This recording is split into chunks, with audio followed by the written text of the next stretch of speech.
Good afternoon, ladies and gentlemen. Shalom. I'm David Mencer, Israeli Government Spokesman. A short update from me and then straight to your questions. It's Wednesday, the 10th of July, day 278 over the October 7th war. On our hostages, Hamas still holds 120 hostages, men, women, children, the elderly from 24 nations, enduring horrific abuse for 9 months already. Yesterday, I reminded you about Daniela Gilboa, aged 19, taken hostage. Today I want to remind you that Nama Levy is aged just 19 years old as well and is also still being held. Her mother, Dr. Ayelit Levy Shahar, has with nobility, diligently and with incredible dignity travelled far beyond Israel to campaign for her daughter Nama's release. Nama was infamously, unfortunately, pulled out of a jeep by Hamas with her bloody trousers, pants, was one of the first images to come out of October the 7th. Excuse me. We want her home now. My daily plea to journalists is to again look at her, please. Put her in your pieces, please. Mention her by name, please. Nama Levy, 278 days now. Israel won't rest until all of our 120 hostages are brought home. Hamas are eliminated together with their terrorist threat to Israel, and we will, of course, return our residents securely to their homes in the south and the north. Now, sad news of Casualty, 681 since the start of this war. Sergeant First Class in the Reserves Tal Lachat was aged 21 years old from Kfar Saba. In the Commando Brigade, he fell battling the terrorists yesterday in the center of Gaza. There are no words of mine that can assuage the terrible loss which his family must be feeling, and all the nation of Israel feel as well. May his memory be a blessing.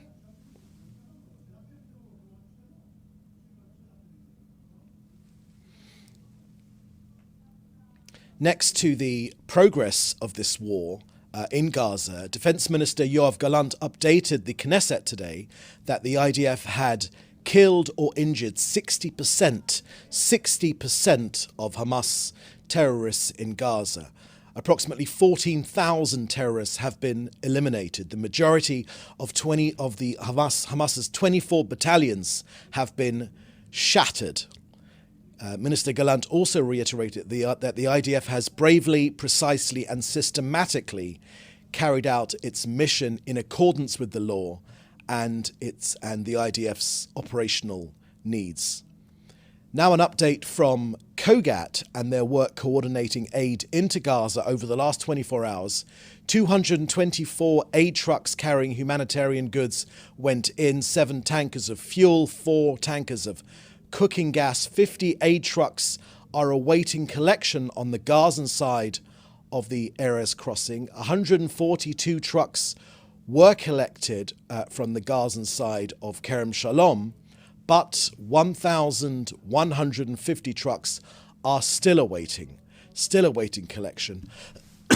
Excuse me, still awaiting collection and waiting for the UN to get its act together, to get food to the Gazans that need it, and give a well-earned break to its condemnation of Israel, its addiction to condemning Israel. More food and aid enters Gaza every day. 80% more food enters Gaza than before October the 7th. So that's the end of our briefing today. I will now take your questions, which you should put in the chat together with your outlet.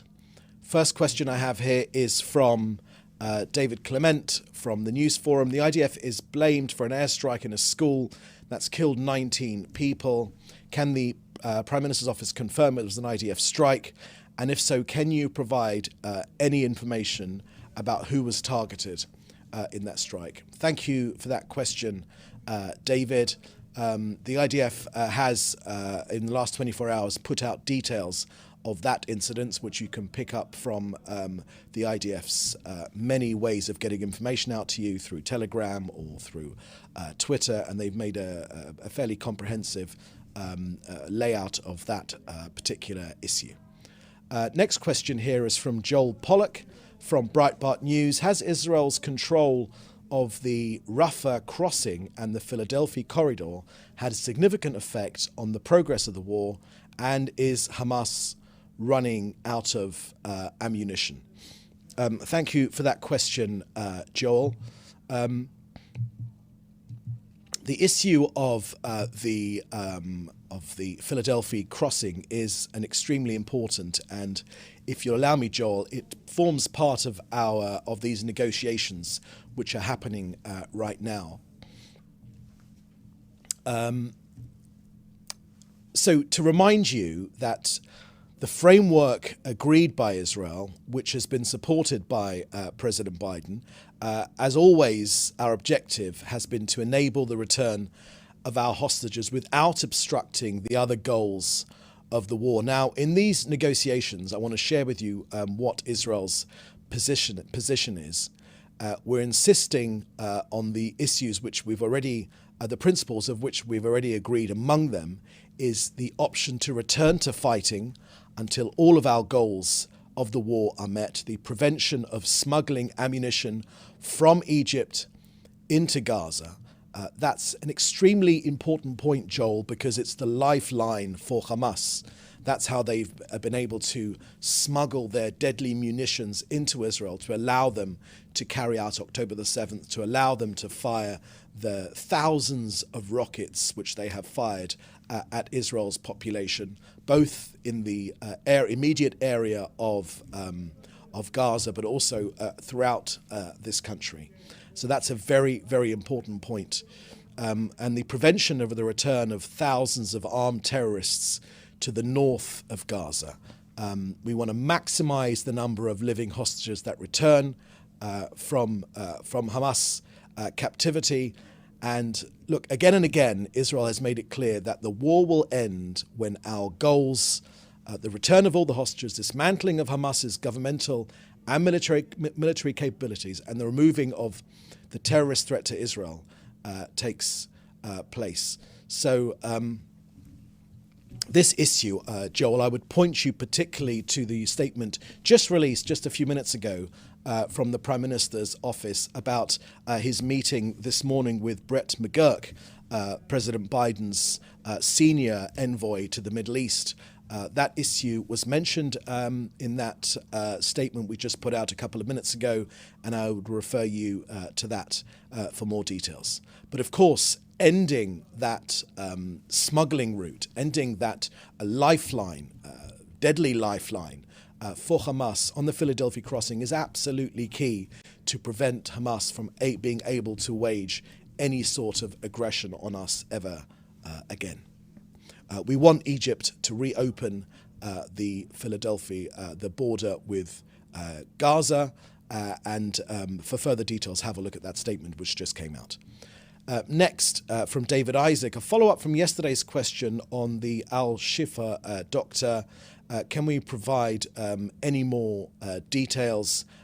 No, I haven't got any more details for you, David, on that particular incident. I would again refer you to the statement which the Prime Minister made last week regarding that incident. He was pretty clear about his views on that incident, and I would refer you back to that statement. I think it's quite comprehensive. Next, from Jim Williams at Zenka International News. If you could just scroll down so I could see the question. Was the PM aware that during the NATO 75th anniversary meetings in Washington, numerous world leaders expressed their support for Israel amid the conflict with Hamas? They demanded the immediate release of hostages, the utmost protection of civilians in both Gaza and Israel, and the acceptance of the proposed hostage ceasefire deal offered to Hamas. Thank you for that question, Jim. Yes, of course, we were very much aware of the meeting and also what was discussed at NATO. We've been obviously following that very, very closely. Israel is extremely close to NATO, and we do, of course, have seen the statements which will come out of that summit in Washington, D.C. Next question from Hannah Julian from the Jewish Press. Can you confirm or at least comment on a report that the Israeli government is going to use